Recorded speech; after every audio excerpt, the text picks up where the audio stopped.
ETF index mutual funds నేర్చుకుని stock మార్కెట్లో రాణించాలనుకుంటున్నారా? వెంటనే ఈ నెంబర్కి కాల్ చేయండి.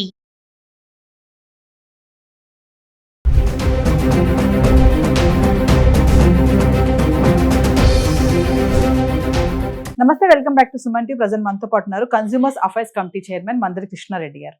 నమస్తే సార్. నమస్తే అమ్మా. సార్, మరి జిఎస్టీలో వచ్చినటువంటి మార్పుల గురించి మనం ఒక వీడియోలో చేసాము. మరి ఇప్పుడు బంగారం, వెండి ఆభరణాలపై ఎంత జిఎస్టీ చెల్లించాలి అంటే వచ్చిన చేంజెస్ గురించి మాట్లాడుకుంటే, జిఎస్టీ ప్రభావం భారతదేశంలో ఆల్మోస్ట్ అన్ని వస్తువుల మీద పడ్డాయి. చెప్పాలంటే సామాన్యుడికి చాలా బెనిఫిట్ వచ్చేటట్టుగా ఆల్మోస్ట్ ఆల్ నిత్య జీవితంలో కొనుక్కునేటువంటి నిత్యావసర వస్తువులన్నిటికీ 5%గానే నిర్ణయించబడింది. ఒక రకంగా చెప్పాలంటే, అంటే అంతకుముందు 12-18% ఉన్న వాటిని కూడా తీసుకొచ్చి 5% వేశారు. ఆల్మోస్ట్ ఆల్ యావరేజ్గా 10% ఖచ్చితంగా మిగిలేటువంటి అవకాశాలు స్పష్టంగా కనబడుతున్నాయి సామాన్య మానవుడికి. 10% అంటే కూడా 1000 రూపాయలు కొనేవాడికి 100 రూపాయలు వచ్చినట్టే లెక్క. 10,000 రూపాయల కన్నా లేకపోతే ఇంటికి వాడు సరుకు వచ్చే పరిస్థితి లేదు. 10,000 రూపాయలు కొన్నప్పుడు 1000 రూపాయలు సులభంగా దాంట్లో వచ్చినట్టే లెక్క వేసుకోవాలి. 10% వేసుకుంటే 100కు 10 రూపాయలు, 1000కి 100 రూపాయలు, 10,000కు 1000 రూపాయలు. 1000 రూపాయలు తగ్గినా సంవత్సరానికి 12,000 రూపాయలు తగ్గుతుంది. ఒక మధ్యతరగతి జీవికి 10-12,000 రూపాయలు ఒకవేళ ఆదాయం ఏర్పడిందంటే, దాంట్లో మిగిలిందంటే చాలా సంతోషపడతాడు. అది ఇంకా దేనికో ఒక దానికి ఉపయోగపడుతున్నటువంటి ఆలోచనలో సాధారణ గురి ఉండే అవకాశాలు ఉంటాయి. అయితే చాలా విచిత్రంగా విషయం ఏమిటంటే, అన్ని రేట్లు దాదాపుగా సవరించబడ్డాయి కానీ గోల్డ్ రేట్లు మాత్రం ఏ రకంగా సవరించబడలేదు. అంటే మనం బంగారాన్ని స్వచ్ఛంగా కొనుక్కున్నట్టయితే, మామూలుగా వెండి కానీ బంగారం కానీ స్వచ్ఛంగా కొనుక్కుంటే 3% మనం చెల్లిస్తే సరిపోతుంది. అది ఆ ఎగ్జామ్షనల్గా వేరే వాటికి 3%, లేకపోతే 0% ఉన్నాయి, లేకపోతే 5% ఉన్నాయి.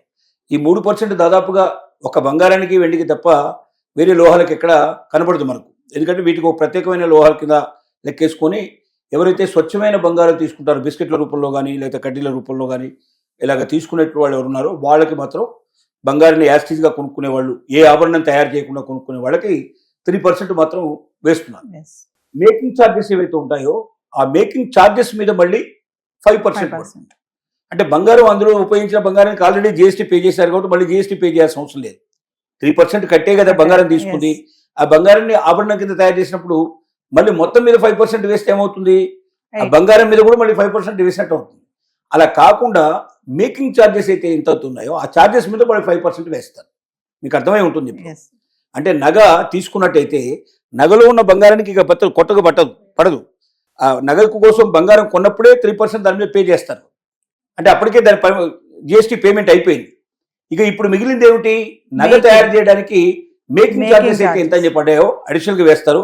ఆ మేకింగ్ ఛార్జెస్ మీద 5% కలెక్ట్ చేస్తారు. సో దానివల్ల ఏమవుతుందంటే ఒకేసారి బంగారం మీద ఎక్కువ పడే అవకాశాలు ఉండవు. బంగారానికి ఆల్రెడీ 3% వసూలు చేశారు కాబట్టి బంగారం పోను మిగిలినటువంటి ఛార్జెస్కి ఏవైతున్నాయి మేకింగ్ ఛార్జెస్ మీద 5% వేసినప్పుడు స్లైట్గా ఒక యావరేజ్గా ఒక 4% పడుతున్నట్టుగా మనం లెక్కేసుకోవచ్చు. 1% దీంట్లో యాడ్ అయ్యేట్ లెక్క. ఎందుకంటే మీకు 5% అని పెట్టినా కూడా మొత్తం మీద పడదు కదా, బంగారం రేటు మీద పడదు. కాబట్టి బంగారం మైనస్ చేస్తే పైన ఉండేటువంటి రాళ్ళు వీళ్ళు అలాంటివి ఏమో ఉన్నాయి వాటికి మొత్తం టోటల్గా తీసుకొని మేకింగ్ ఛార్జెస్ వేస్తారు కాబట్టి దానికి ఒక 5% పడుతుంది. యావరేజ్గా 4% అట్లా పడేటట్టు అవకాశం ఉంది. కాబట్టి జిఎస్టీ వల్ల బంగారంలో కానీ బంగారు ఆభరణాల్లో కానీ ఏ రకమైనటువంటి ఎక్కువ కానీ తక్కువ కానీ అయ్యేటువంటి అవకాశాలు లేవు. అంటే జిఎస్టీ ప్రభావంతో రేట్లు పెరుగుతున్నాయో చాలా మంది ఆందోళన చెందుతున్నారు. ఈ వారం 10 రోజుల నుంచి రేట్లు పెరుగుతున్నాయంటే జిఎస్టీ గారు ఇప్పుడు ప్రస్తుతం సందడి చేస్తున్నట్టు వ్యవహారం. ఈ వారం రోజుల లోపల వచ్చింది జిఎస్టీ మార్పులు వచ్చాయి కాబట్టి జిఎస్టీ మార్పుల వల్లనే రేట్లు బాగా పెరిగిపోతున్నాయి. ఇవి ఎప్పుడు స్టాండర్డ్గా ఉంటాయి కాబట్టి ఇప్పుడు ఇచ్చిన జిఎస్టీ రేట్లు ఇప్పటి నుంచి రేట్లు ఇక పెరిగిపోతాయి బంగారం అని కొంతమంది అపోహపడుతున్నారు. బంగారం పెరిగిపోవడానికి, రేటు పెరగడానికి జిఎస్టీకి ఏ రకమైన సంబంధం లేదు. ఎందుకంటే జిఎస్టీలో బంగారం మీద ఎక్కువ పడింది లేదు, తక్కువ పడింది లేదు. గతంలో ఏదైతే ఉందో బంగారం మీద ఉన్నది అదే 3% ఉంది. ఈ మేకింగ్ ఛార్జెస్ మీద 5% ఆటోమేటిక్గా గతంలో ఉన్నది ఇప్పుడు కూడా ఉంది. కాబట్టి మనం భయపడాల్సిన అవసరం కానీ తొట్టుపడాల్సిన అవసరం లేదు. కొత్తగా బంగారం రేట్లు జిఎస్టీ వల్ల పెరగవు.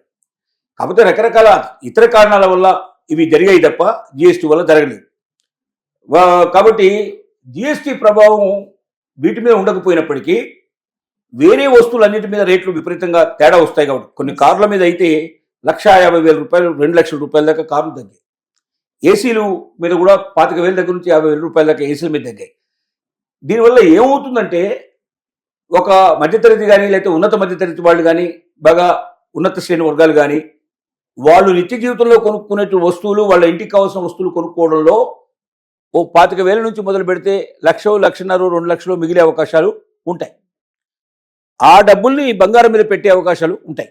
అంటే బంగారానికి ఎక్కువగా కొనడానికి ఎక్కువ ముందుకు వస్తారు కాబట్టి కొనుగోళ్లు ఎక్కువగా జరిగినప్పుడు రేటు తగ్గడానికి అవకాశాలు ఉన్నాయి, రేటు పెరగడానికి కూడా అవకాశాలు ఉన్నాయి. కారణం ఏంటంటే కొనుగోళ్లు ఎక్కువగా చేస్తున్నారు కాబట్టి ఎక్కువ కొంటే డిమాండ్ జనరల్గా ఎట్లుంటాయంటే మిగతా వస్తువులకి డిమాండ్ అండ్ సప్లై.